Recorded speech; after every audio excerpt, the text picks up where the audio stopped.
My name is Shaun Richardson. I'm the GM for LAFFORT USA.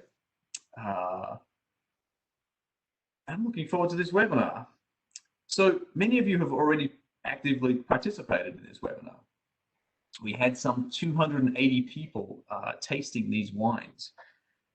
Many more people indeed volunteered to do so, and we apologize we couldn't get enough wine out to that many people. We were pretty excited to get that much wine out, but I know that there are many more people interested. I'm not going to talk about the fires that happened in 2020, not only, however, in the west coast of the US, but also in Australia at the start of the year in January. They got off to a devastating start. But they do seem to be becoming more common. We have Canada, British Columbia especially, Oregon, Washington, California, Australia, South Africa. There's issues.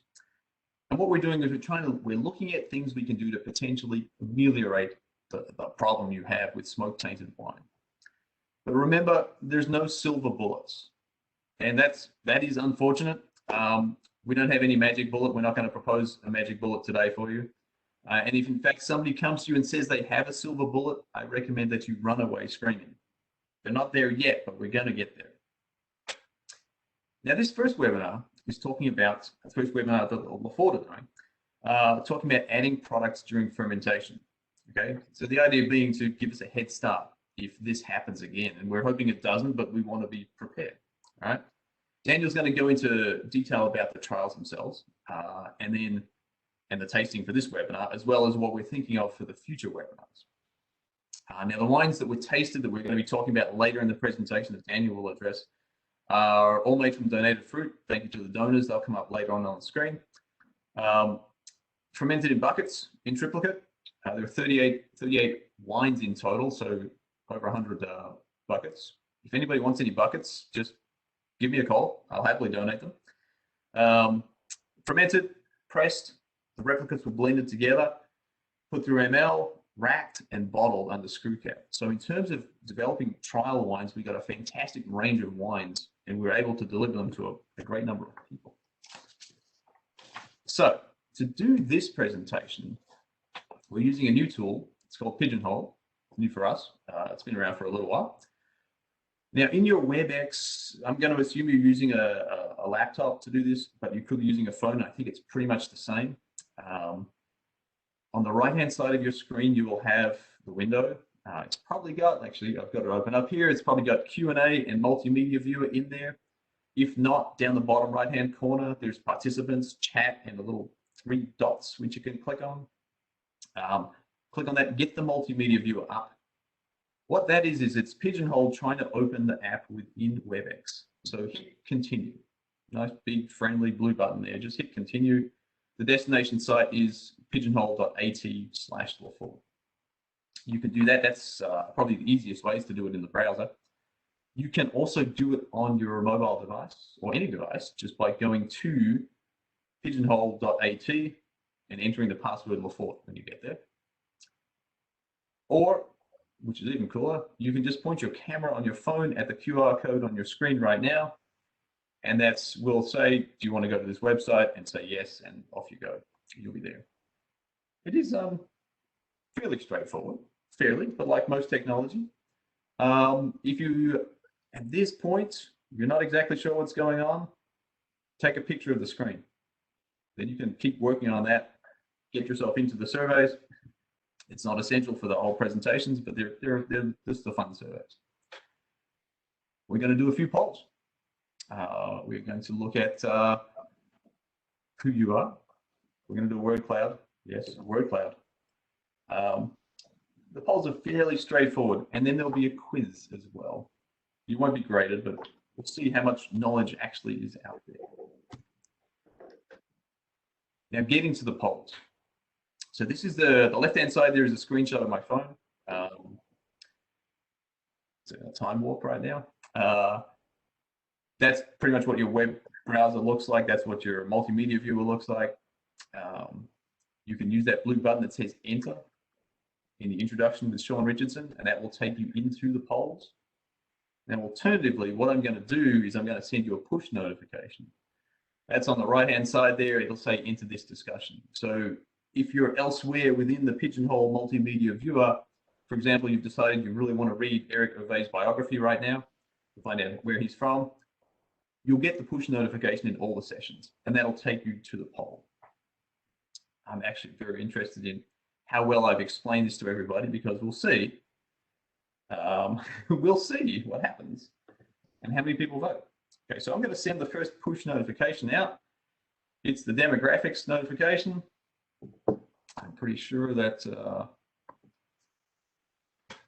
yes, I get a thumbs up from my co-presenter Daniel. That's awesome. Okay, now I'm going to have to exit out of this screen and bring up this screen, and also do that to make it full screen. Okay. Demographic questions. It's interesting because I don't know how fast this is going. I don't know how fast people are voting or anything. I'll just do it myself. I'll add my votes.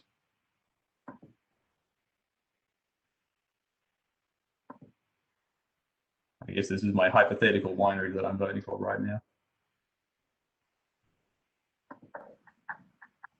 It looks like people are voting. I can see the numbers increasing. Okay. So let's, how am I doing for time? Pretty well. Let's have a look and see how we're doing. Occupation, well, surprise, surprise. It's a bunch of winemakers here. Okay, I'm not sure, now starts to question why we asked that question in the first place. But some research, some sales, some others, some viticulturists, that's great. Let's take a look at, well, that's actually, so we've got 186 votes so far. This is good. And that's a pretty broad range of sizes. We have people from everywhere, really. Small, medium, and large size wineries. That's great. I mean, we're all affected. Wait till we hit the 200 mark here. Go to the next one. Okay. Region, North Coast, I guess correctly, that was the region most affected in 2020, but there was definitely issues. The Central Coast got affected by fire for sure. Monterey County got hit, and also Oregon and Canada have had great experience, have experienced fires before. What else we got? Lucky last. Average bottle price, whoa, again, across the board. We have a lot of people making a lot of expensive wine. 14% over $100. That's a pretty good. That's pretty good. A couple hundred people voting. I can only assume we had more than 200 people attending. Let's go. Oops. Let me just go to my other screen. I have 4 screens going right now.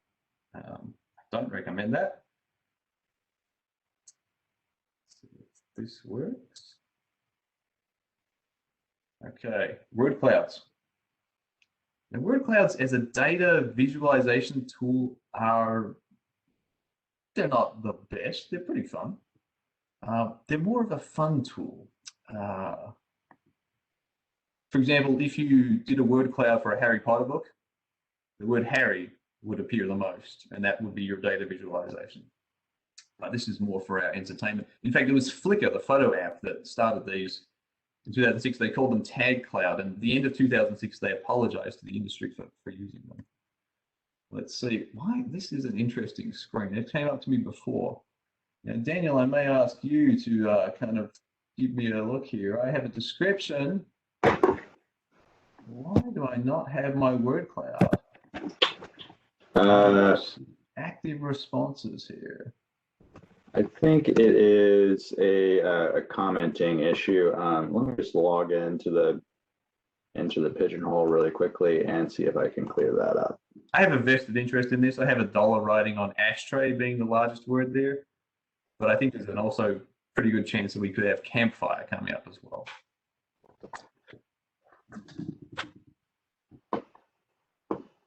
You know what, Daniel, I think, let me see, you want to keep on this screen, or shall I move on to the next poll and we can come back to this one? This should work. Bingo. That's it? We have 4 words? No, there we go. Vomit. Oh, that's fine.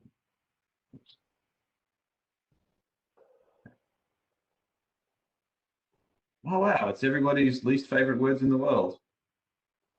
You can also vote here as well. If you like it, if you haven't entered that word, you can press vote and you can up words, kind of along the lines of Urban Dictionary. Well, ashtray's there, but it's pretty small. Barbecue, I think, is the winner here. Are they, if I'm reading that correctly, ash, barbecue, campfire, bitter are all equally weighted.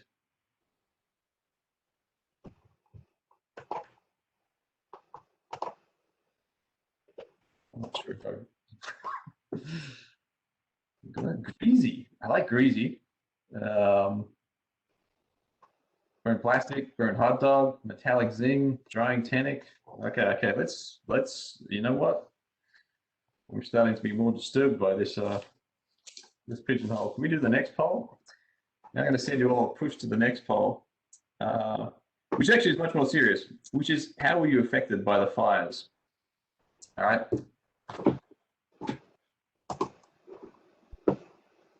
Questions being, did you not harvest certain amounts of fruit? How did you decide not to harvest that? So I will remove this word cloud from my screen.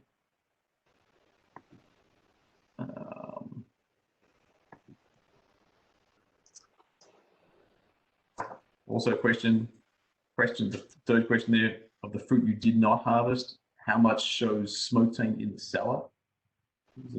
I mean, unfortunately, these won't be correlated directly to all of your other questions and answers, but we have an idea. Give that 20 seconds.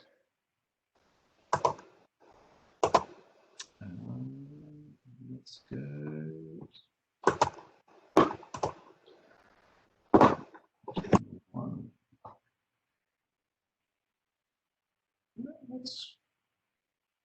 Oof. That's a lot of people who did not harvest any fruit. 15%, 76 to 100% did not harvest any fruit. That is, I think, the estimate that I got from the Unified State of the Industry conversation and also the Grape Crush report is something like 250,000 tons of grapes were left hanging in California. I don't know about Oregon and Washington, but and the range there quoted was large. It was between 175,000 and 350,000, but I think 250,000 tons. Next thing, primary factor. This is an interesting one. Why did you not do it? Yeah, I guess we should go dig in and find out what all these other options are. But it looks like a pretty good range of decision-making factors there. Some people took the easy route. If I could get crop insurance, then I'm not going to pick it. Bucket fermentations is probably the most difficult route. But I remember talking to the Australian LAFFORT team about 3 years ago, and they said that is the way to go. You'll figure it out straight away.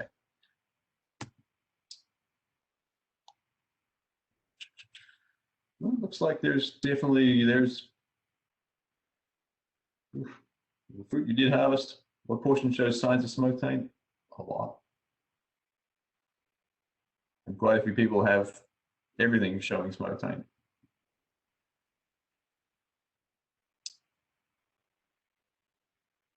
Most people had some knowledge going into crush. Did you plan on adding products? Well, most people had some knowledge, but the idea of using products was up in the air. That's fine. That makes sense. How did you feel at the end of harvest? More people had some knowledge, but some people had a pretty good understanding of the best industry practices.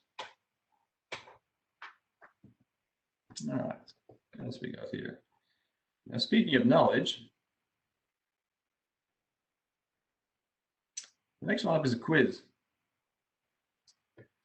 You should receive a little push there, testing your general smoke sensory knowledge.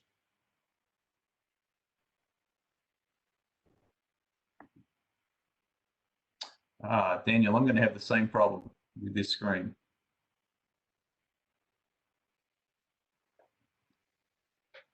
So I'll let everybody go into that quiz.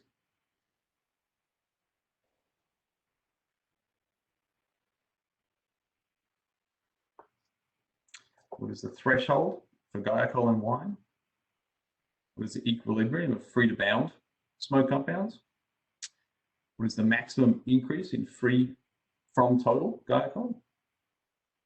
And what additives are known to reduce smoke taint compounds? Just Dan, if you want to give me a thumbs up when that's ready to go. Yep, good to go. The quiz, question 1 of 4. Okay, that's my question. Whoa, we have a lot less people, but well, actually, I'll watch the voting sign there and see if we as we catch up here.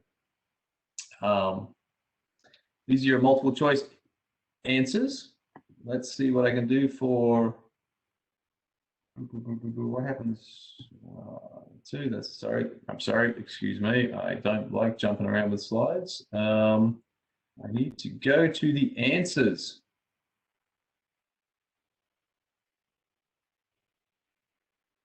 There we go. Sensory threshold. The answer is sources vary.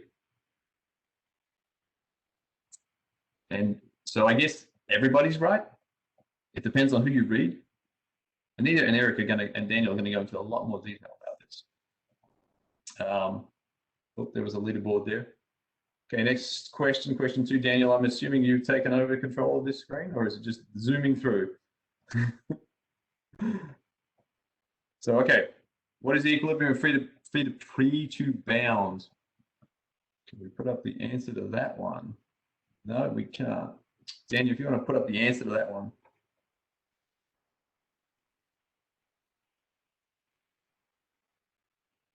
Okay, that's more reassuring. Sources vary.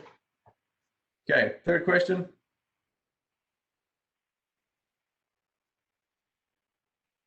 And who is this person? This is Max Headroom, right? Why is Max Headroom asking us these questions? Okay, what is the maximum increase? Well, people are voting like crazy here. Let's not answer just yet.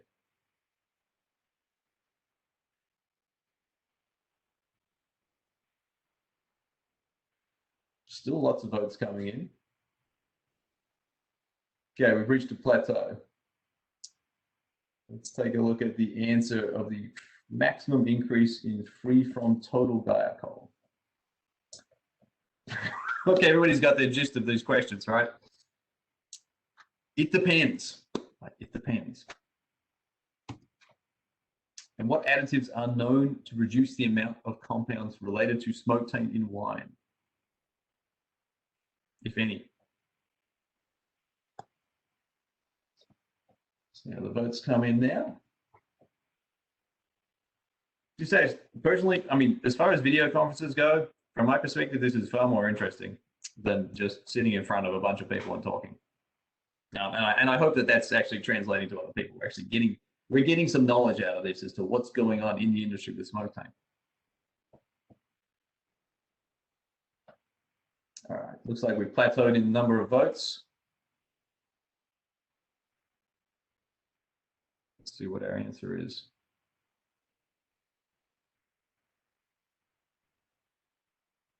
Activated carbon. That's really it. We did see though, well, I won't preempt the tasting. You can get some effects with other compounds, okay? All right, with that, now to the more serious business. We'll move into the presentations. Now, a note on questions and answers. We're probably going to be short on time, so if you could post your questions in the Q&A section within WebEx, that would be perfect. And then we have a couple of moderators who will then feed the questions to Daniel first, who will directly ask the presenter. Okay, we'll do it that way. 2 questions per presenter. If you don't get your question answered, please reach out to your LAFFORT technical rep and we will endeavor to get them answered for you. All right, but we know we're going to run out of time. So first up, Dr. Anita Overholster. She's going to speak about current research on winemaking from smoke-exposed grapes. Dr. Overholster obtained her BS from Stellenbosch University in South Africa and her PhD from Adelaide University in Australia, and has worked since 2011 as the Cooperative Extension Specialist in Immunology at UC Davis, which pretty much explains her accent. I may have an accent too. Her PhD studies, she was involved in the development of the mouthfeel wheel for red wine, and investigated the changes in polymeric pigment structure and composition with wine aging. And yes, Dr. Overholster, I am reading your biography from your UC Davis website. And I believe it's also in the little bio box there.